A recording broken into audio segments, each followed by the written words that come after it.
Assalamualaikum warahmatullahi wabarakatuh. Terima kasih atas waktunya. Saya Ikhfatul Lailiyah dari kelas 6D akan mencoba mempresentasikan mengenai nasionalisme.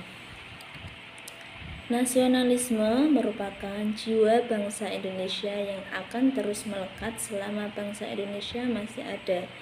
Yang pertama, nasionalisme ialah cinta pada tanah air, ras, bahasa, atau sejarah budaya bersama.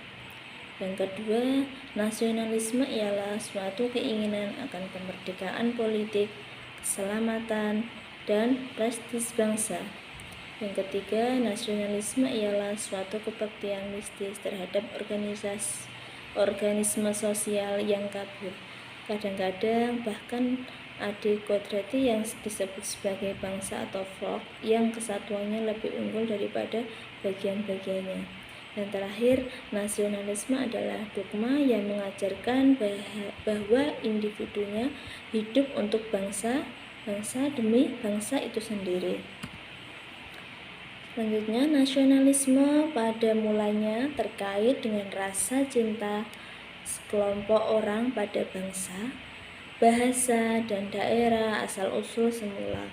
Rasa cinta seperti itu disebut semangat patriotisme. Jadi pada mulanya nasionalisme dan patriotisme itu sama maknanya. Nation berasal dari bahasa Latin natio yang dikembangkan dari kata naskor atau saya dilahirkan.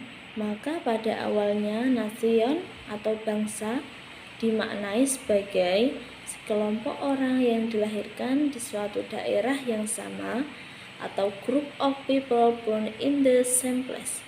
Kata nasionalisme menurut Abbe Baruel untuk pertama kali dipakai di Jerman pada abad ke-15 yang diperuntukkan bagi para mahasiswa yang datang dari daerah yang sama atau berbahasa sama, sehingga mereka itu atau di kampus yang baru dan daerah baru tetap menunjukkan cinta mereka terhadap bangsa atau suku asal mereka. Hal-hal yang mendorong munculnya paham nasionalisme antara lain: pertama, adanya campur tangan bangsa lain, misalnya penjajahan dalam wilayahnya. Yang kedua, adanya keinginan dan tekad bersama untuk melepaskan diri dari belenggu kekuasaan absolut agar manusia mendapatkan hak-haknya secara wajar sebagai warga negara. Yang ketiga, adanya ikatan rasa senasib dan seperjuangan. Yang terakhir, bertempat tinggal dalam suatu wilayah. Di sini peranan nasionalisme.